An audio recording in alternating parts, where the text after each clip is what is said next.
All right, Oregon. It's my first time birding here. In fact, it's my first time here. You ready to show me something?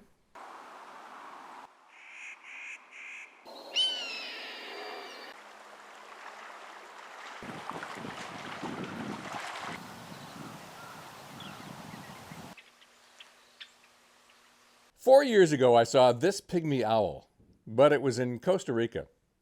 A Costa Rican pygmy owl, which is why I'm now at Crater Lake National Park in Oregon. I need to find a northern pygmy owl, and this is as good a place to look as any. The first challenge is that I live in Maine. I've got to go Portland to Portland just to get started.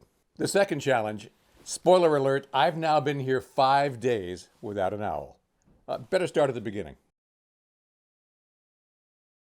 Fly into Portland, rent a camper van, hit the road. There's no doubt about where we're going first, Malheur National Wildlife Refuge. It's the one place in Oregon that's seen more birds than anywhere else. But it's more than 300 miles between Portland and Malheur, so let's have some fun getting there. Crooked River National Grasslands is right on the way. Short walk just for a birding warm-up. White-crowned sparrows migrate through Maine, down from Labrador and Newfoundland, and we see them. But this is nuts. There are thousands of them. I'm serious, thousands everywhere I go. Klamath Marsh is famous for wetlands and waterfowl in the spring. In the fall, not so much. It's mostly grasslands now, but still a lot of fun.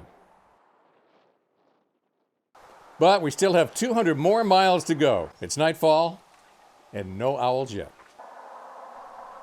Day 2. We're going to spend it all in Malheur National Wildlife Refuge. Frankly, this is not the best place to look for a northern pygmy owl. These owls want trees up in the chaparral. Ever since we cleared Mount Hood and the Cascades, it's been mostly high desert. Low, dry. You get over here and it's mostly cattle ranching grassland. This is what the refuge should look like. This is actually what it looks like. We've arrived in a major drought. But even this time of year, there's great birding everywhere, including right here at the Visitor Center.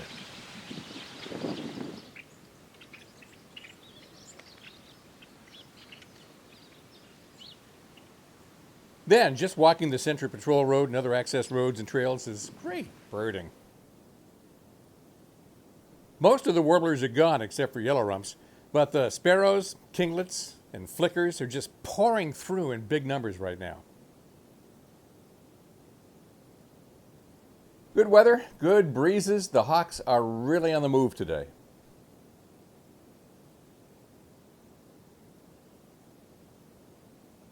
Wherever there's water, there's birds.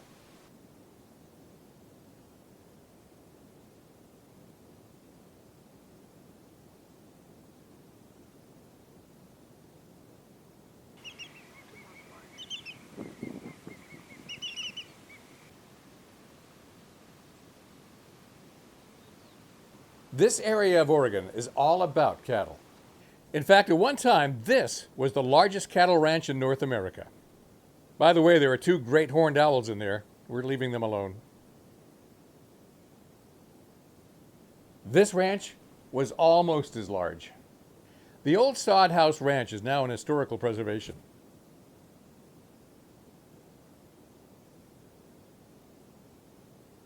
Steens Mountain is 25 miles south of the refuge, and the views are spectacular. You've got the classic U-shaped valley that every glacier carves, and stunning vistas in every direction. There's an auto road to the top, and it's the kind of high chaparral where you might see a northern pygmy owl, unless you're with me.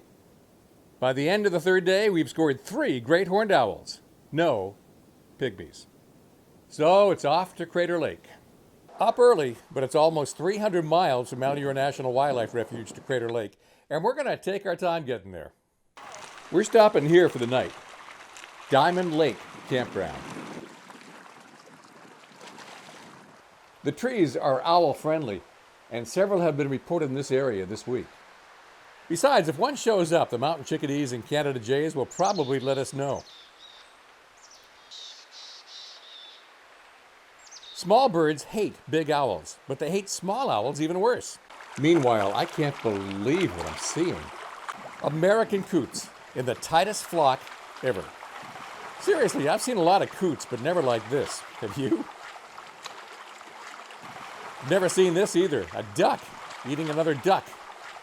This female mallard seems to think coot tastes a little like chicken. Day 4 ends without an owl. Day 5 starts without one, but Diamond Lake is absolutely full of waterfowl. Most are coots, some are buffleheads, and that's a pretty big flock of Barrow's goldeneyes.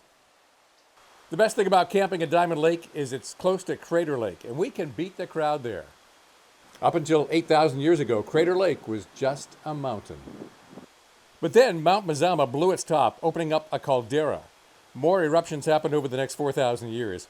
When those finally stopped, the crater filled with rainwater and snowmelt. At over 1,900 feet deep, it's the deepest lake in the United States and one of the 10 deepest in the world. Speaking of deep, how deep does the snow get here? These poles are all along the road just so the snowplows can find the pavement in winter. You'll learn a lot about volcanoes here. Wizard Island out there in the middle of the crater is a cinder cone. It erupted later than the big one, and it formed not by blowing its top, but by farting ash over a while, which piles up around it into a mountain. A road goes all the way around the summit called Rim Drive, so you can see Crater Lake from every angle. I'm beginning to think we're not the only ones renting a camper van.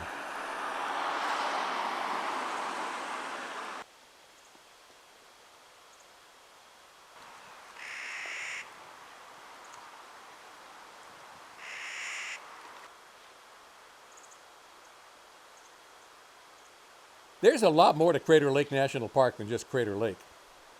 There are other peaks and woodland trails.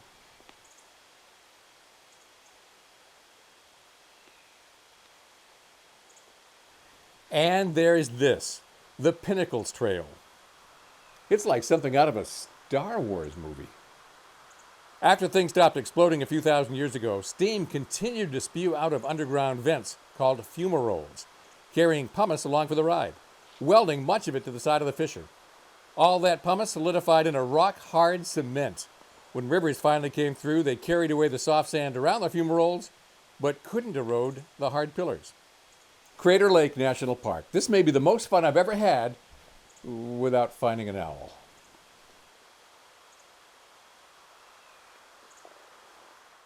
Day 6. Get in. We're off to Klamath Lake. Klamath Lake is in south central Oregon, not far north of the California border. Quick stop at Wood River Wetlands Preserve, since it's right on the way.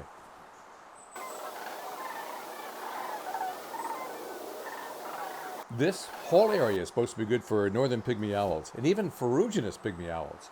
I don't even dare hope for that one. Technically, it's on Agency Lake, but that's all just part of one big Klamath Lake and Upper Klamath Lake water body. On the north end, it's mostly shallow marsh, which the ducks love. And not just ducks.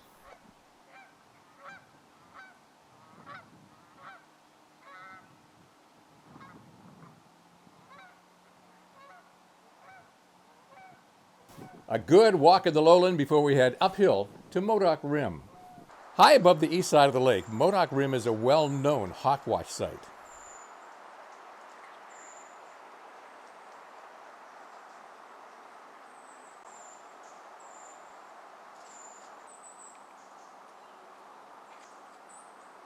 I don't know if it's true, but I swear Oregon has more ravens than crows. They never bunch up like this back home in Maine. The hawks are cool, but a few days ago, a mountain quail walked right by some hawk watchers in this spot right here. And I need that one too.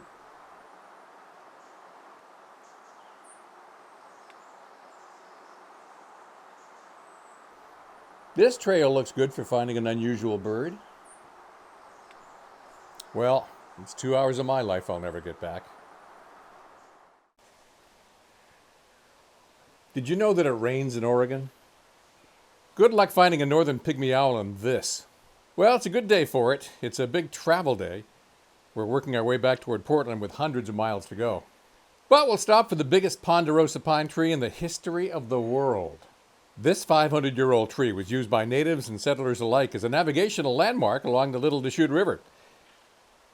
Well, this is great. I can find a big tree, but not a little owl. 1 week in Oregon, and I haven't got a single life bird yet. But this state is awesome. And I still have a week to go.